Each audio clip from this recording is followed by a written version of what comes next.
On Haralamb Georgescu. I'm Alan Hess. I will be speaking, but we also have Christopher Georgescu, who is Haralamb Georgescu's son, who will be speaking first, and then Tim Braceth, who has restored the Passanetti house, a really beautiful house, and he'll talk about that process in his talk, and then I'll sum up with some of Georgescu's other works as well. And then if we have time, we'll come up here and we'll answer questions as well. So, Christopher?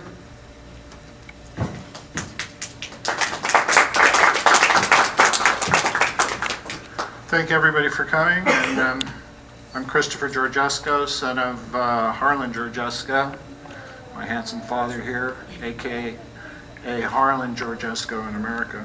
That's what I knew him as. Anyway, my father was born in Piește, Romania. He was the son of a Romanian general in the cavalry. He attended the Polytechnic Institute in Bucharest, later became professor of architecture. He did projects for King Michael, including the Summer House on the Black Sea. During the years from 1933 to 1945, he was designing residences, apartment buildings, hotels, theaters, coliseums, churches, office buildings, factories, trains. And some of this work was done in collaboration with a famous architect, Horia Crianga.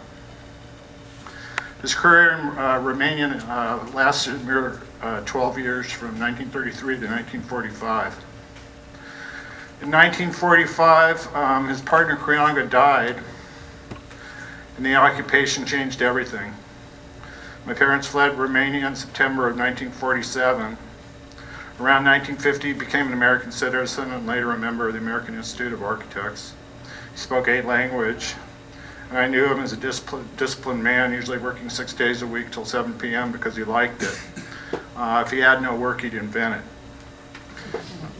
Here he is teaching at the Polytechnic Institute of Architecture in Bucharest. He appears to be teaching a class in Italian Renaissance. His work was reductive and modern during this time, yet he had a vast frame of architectural knowledge and history, obviously by these drawings, and he was a great renderer. A real practitioner of less is more. His rendering abilities proved to be a lucrative asset on many levels. Anyway, he was appointed in 1939 as the consulting architect to the city of Bucharest. Not a bad position for an architect. In 1940, as professor of architecture, he became a professor of architecture at the Polytechnic Institute in Bucharest. And in 1941, he became a consulting architect to the telephone company in Bucharest. In 1945, he was granted a tenure as a professor of architecture. From 1933 to 1945, my father on the left, with famous Romanian architect Horia Crianga, who he partnered with. He was doing projects on his own also during this time. Crianga discovered my father as a student at the Polytechnic Institute, and in their partnership, I have observed that my father had a more reductive modern style, while Crianga's style appears to be more Art Deco. In 1945, it was a turning point in my father's career. He was traveling together with Crianga in Belgium, and Crianga died. My father brought his body back to Bucharest and was elevated to Crianga's position of chief architect to the city of Bucharest and architect to King Michael. In 1945, this position was short-lived as the communist regime was put in place. My parents fled Romania rather than my father facing imprisonment. And I guess, this is an excellent example of my father's early stylings from the 30s. This residence is done in reinforced concrete or masonry. The house would look great in Silver Lake today. A narrow footprint, obviously eye-catching and quite reductive. The residence maximizes space with a minimum vocabulary. Throughout his career, he used a cube and a rectangle to maximize space. Another cubic extension, also from the 30s, extremely simple and functional. A final example of his residences designed in the 30s. His work was in the spirit of the German Bauhaus, which was prevalent during that time. A beautiful example of good engineering, light and open. I see this building as a modern classic for the 30s, engineered and reinforced concrete, seemingly floating construction with a large glass front. My father would tell me if I was ever in doubt, the answer was light. He later used this floating idea in Palm Springs in the 50s at 666 North Palm Canyon. You can see the same, instead of the columns supporting just the roof, it's supporting windows in the first version. The next picture is of the Aero Palace. This was the place to be seen in Bucharest, having cocktails at the outdoor restaurant bar. The Deco influence tells me again that this was a collaboration with Horia Karianga. The next picture, almost identical to the Aero Palace, although different at the top. The high ceilings and lots of glass on the penthouse level crown this version. The building was in cast concrete and built to last. As you can see, the recently added parking structure. The Aero Theater, an early mixed-use buildings with theater, shopping, restaurants, and offices, an innovative concept of this time. This building still dominates the main streets of Bucharest, and they sell postcards throughout Bucharest of this building, somewhat like the Empire State Building in New York. This is one of my favorite buildings, a large-scale building, and a good example of his work with that collaboration, simple and modern. Far more modern than his collaborations with Karianga, and he was quite humble but extremely alpha behind the drawing board. This is the same building, and if you look down below, you can see horses hauling wagons with concrete and hauling the concrete up for pours. They somehow got monolithic pours without concrete pumps or cement trucks. I don't know how, but they did it. The lower shot is of my father as a young man standing on site, scratching his head before a pour. And the gridded window facade and cantilevered penthouse resembles a 60s IBM building to me.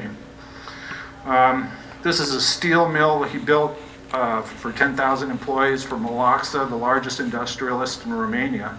My father also designed a car engine factory for him around the same time.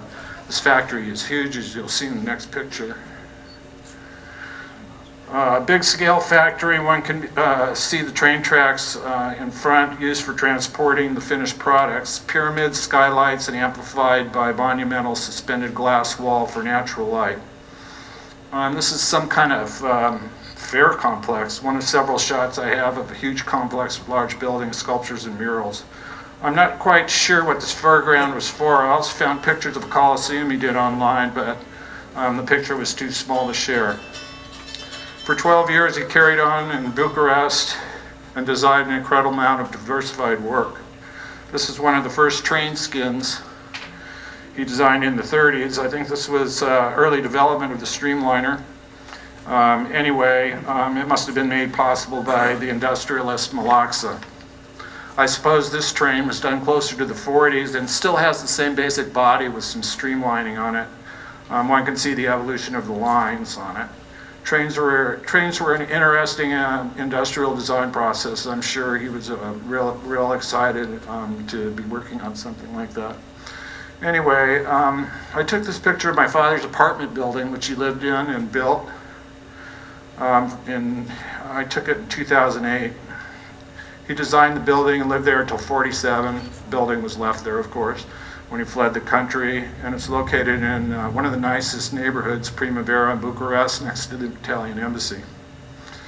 Actually, the building's pretty much the same except for a little market they put in the bottom. In 2008, I attended an exhibition at the Mincu University of Architecture and Urbanism in Bucharest. The exhibition was for my father's 100th birthday, included projects from America and Romania. Tim Braseth, who's here tonight on the panel, or today on the panel, architectural scholar. Well, this is Mr. Gino Lasescu, who's the second person. He was the head professor. He's recently passed away. And Wim DeWitt from the Getty Museum, Getty Research Institute, came along to the exhibition of my father's work and for a symposium following the opening. A book was done to document the exhibition. My dad is receiving renewed popularity today. Students told me about his work when I was in Romania, They know and study his work at the university, and I was even driven around Bucharest by some students and shown buildings that I would never have a chance to see. He fled Romania to avoid imprisonment in 1947. While at a restaurant on the Black Sea, my parents were talking about my father's fears of being imprisoned by the communists for being an intellectual. A sea captain at the table next to them overhears the conversation and offers a way out on a cargo ship taking wine to Argentina. They returned the next day on September 9th, 1947 with documents and money.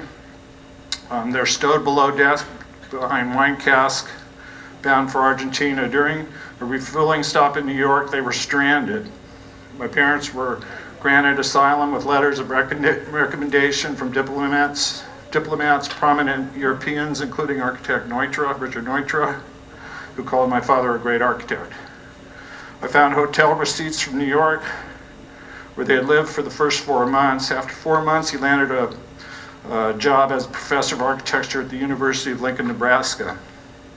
In 1950, I was born. In 1951, he quits his job as professor of architecture in Lincoln, Nebraska, and moves to Brentwood, California. He changes our last name and is now known as Harlan H. Georgesco. He is employed by interior designer Paul Laszlo from 51 to 53. He works for McAllister and Wagner Architects from 53 to 54. He works for a prominent firm, Kenneth Lynn, from 54 to 57. We lived in several triplexes and apartments on and around Barrington and Brentwood. In 1958, he starts his first partnership with James Larson on the left, on the corner of Doheny and Santa Monica Boulevard, where the Troubadour is today, if you know LA. And in 1958, he begins the Passanetti House, which was kind of a case study house for the beginning of his style, I believe. The Passanetti residence was done for his close friend, Italian writer Pier Passanetti, head of Italian literature at UCLA in 1958. Pier also had a house on the Grand Canal in Venice, Italy, and my father and I lived in the house for a year around 1967 when Passanetti was on sabbatical, and I would drive all the way to Palisades High School. Passanetti, this was in Beverly Hills. Passanetti was known for his wild parties with college girls in the 60s, and the house was known to the neighbors and called the Passionetti House. The house was a part-time residence for a year in 1958 until he died in 2006. Tim Broseth on the panel again bought the house as a tear down and restored it out of love. The apartment building here is on 691 Levering Avenue in Westwood and was built around the same time as the Passanetti House. I remember taking shortcuts from our house in Brentwood through Westwood just to see it. This apartment fit in the development of his cubic thinking with stucco, batten board, and glass. He knew how to break up space with a few elements with a slightly Mondrian quality. And the building still exists today in perfect condition. This is in 2016. They added some solar panels. A detail of the same apartment in Westwood. He began adding sculptural elements that were functional to his buildings in the 50s. This further broke up the space and helped his works sculpturally. I'll point out some of these sculptural elements as they come up in this presentation. In 1962, he buys a Spanish Monterey home on Westgate in Brentwood on an acre of land and begins working on his own projects from home.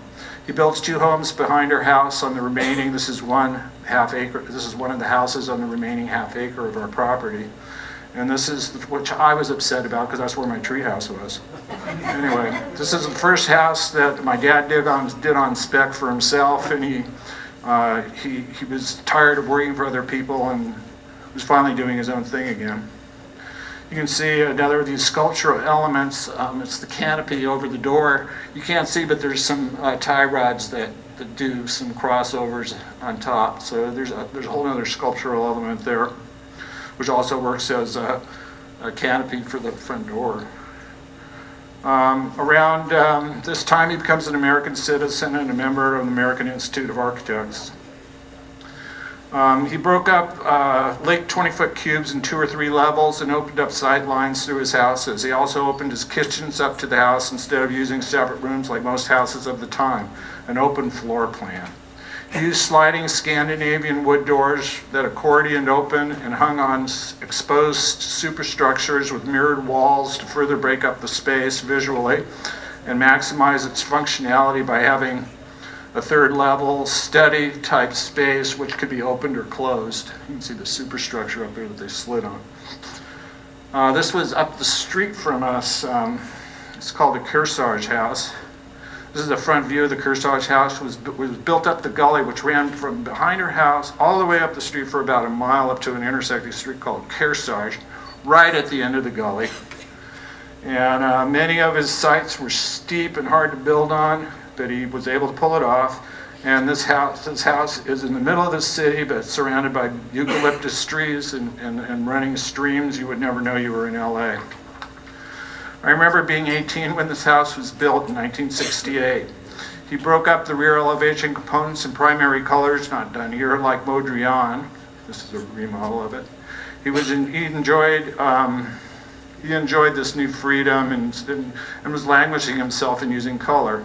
And all I knew is that his houses were different from anybody else's house, and I liked it. An interior shot of the Kearsarge house shows the 3 levels: the entry level, the living dining level, beds, baths, and study levels. This was a house he did in the Pacific Palisades. This house was done around the time I was attending high school there, from 66 to 68, with a beautiful ocean view. It differed from the cubes with its pitched roof and Spanish clay tile, altering his gridded patio structure to a pitched roof angle. Also, this breaks up the space. Here on the left, he'd use these grid patterns. The trellis created on the patio creates an intersecting and changing effect with the day's lights and shadows. The ocean view and the open floor plan with terrazzo floors. This is a rendering he did of St. Mary's Romanian Orthodox Church. He didn't want to be paid for this job, but contractual reasons. There was a dollar amount that needed to be entered on the contract, which he put $1, and the contract was signed. I don't know, maybe he thought he was going to get points in heaven or something. Anyway, a slightly weathered photo, but this shows his rendering qualities. We can pop that in, pop it out, and he was able to sell his buildings right away by his rendering abilities. Slightly weathered photo, but it shows his rendering capabilities. A picture of Gateway West, up on the top where he had 2 offices. The last on the 9th floor, corner of Santa Monica Boulevard and Avenue of the Stars. The office is upscale, beautifully designed to attract bigger projects. My father on the right, in a conference room, pitching to his clients. Me in the drafting room on the left, wishing I was at the beach working on scaled cardboard models. I hated being in that office. If things were slow at the office, he invented projects. One was a set of collapsible furniture that would fit into tubes for easy storage. This was another one of his pet projects that he did when he wasn't busy. It was a concept called skylots. They were 1-acre concrete floors suspended in superstructures by cables for earthquakes to be purchased in the sky like land. They were proposed during this time the 405 freeway was being built, and they were to function like vertical villages to help with urban sprawl that my father saw coming. Skylots was featured last year in an exhibition at A&D Architectural Design Museum in LA, and an illuminated model of the project was built by the Getty Research Institute here on the bottom. Alan Hess will expand on skylots today in this presentation. And this is a picture of me in 1958 on one of my father's work trips in Palm Springs. I don't know if I could read then, but anyway. I would have never guessed that I would have ended up out here in 100 years. But anyway, this next shot is one of his more popular buildings. This is the Chi-Chi Club. This was a famous topless nightclub, appropriately named the Chi-Chi Club. Quite racy for the 50s. The original rendering here for the interior done by my father And on the right is another of my father's steel superstructures, which was a sculptural element and